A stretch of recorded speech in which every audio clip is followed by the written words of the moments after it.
pemerintah telah menetapkan COVID-19 sebagai jenis penyakit dengan faktor risiko yang menimbulkan kedaruratan kesehatan masyarakat. Meninggal 127 orang sehingga total menjadi 4.143. 2.800.000 pekerja telah di-PHK dan dirumahkan.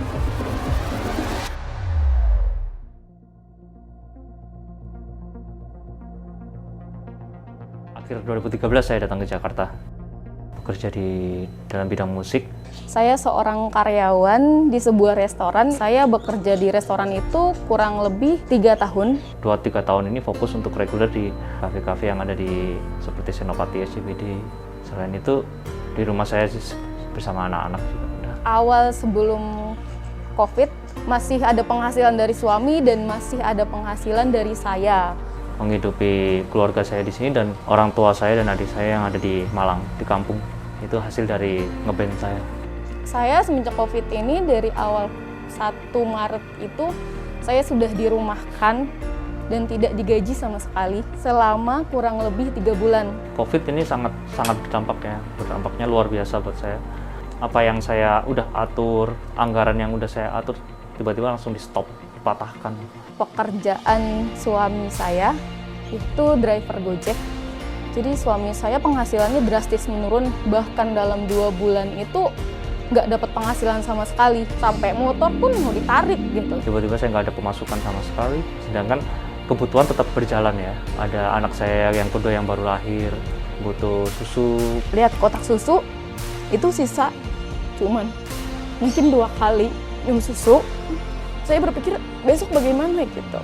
Pertengahan April, akhir April itu saya udah tabungan udah habis, udah nggak ada. Dan Mei saya harus perpanjang kontrakan rumah, bukan bulanan, tahunan. Saya nggak sanggup untuk membayar. Saya coba-coba pinjam utang di aplikasi, ya pinjam online gitu buat beli susu.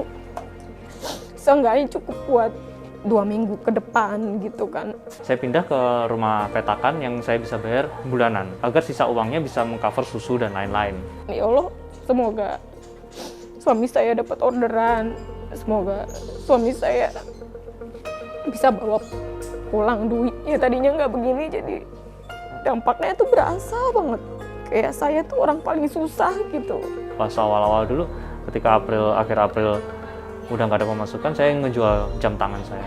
Saya cari-cari lagi mana yang berharga, ternyata udah.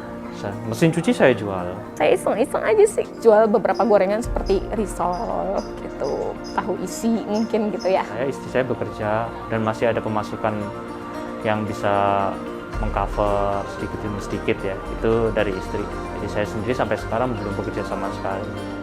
Alhamdulillahnya ada panggilan lagi, saya masuk lagi tanggal 8. Meskipun separoh ya harus tetap semangat. Yuni dan Ahod adalah contoh kecil yang merasakan dampak di masa pandemi. Tidak ada yang siap dengan keadaan ini. Tapi kita bisa bertahan dengan saling membantu dan saling peduli terhadap sesama.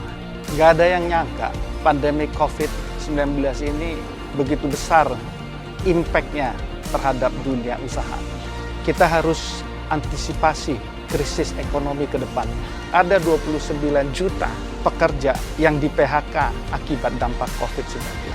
Dan juga pertumbuhan ekonomi kita di kuartal kedua 2020 ini itu minus 5,3%. Pekerja informal dan juga formal yang kena PHK rata-rata ada di kota besar dan sekitarnya. Dan mereka itu biasa hidup dengan pas-pasan. Saya rasa harus ada terobosan yang bisa saling tolong-menolong.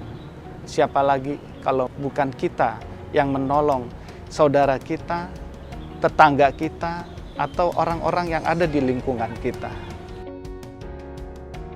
Kupon Makan adalah platform online yang menyalurkan donasi berupa kupon digital yang dapat ditukar dengan makanan atau sembako. Kalau untuk saya sih itu sangat membantu sekali itu. Belum tahu. Oh, saya kurang tahu deh, Mas. Ada 3 pihak yang terlibat di Kupon Makan. Yang pertama adalah donatur, yang kedua adalah penerima bantuan, dan ketiga adalah mitra warung. penerima bantuan dapat menukar kupon di warung terdekat, bisa berupa makanan siap saji atau di toko sembako. Yang pertama, pilih dulu peran Anda. Ada 3 peran di sana. Pertama adalah donatur, yang kedua adalah penerima kupon, dan ketiga adalah mitra warung. Donatur bisa pilih mau donasi ke perorangan atau ke wilayah atau ke kelompok. Untuk donatur ada 2 pilihan pembayaran. Yang pertama dapat melalui transfer bank, dan yang kedua adalah melalui pembayaran kartu kredit. Caranya simpel aja. Penerima kupon datang ke warung terdekat, scan kode QR untuk transaksi.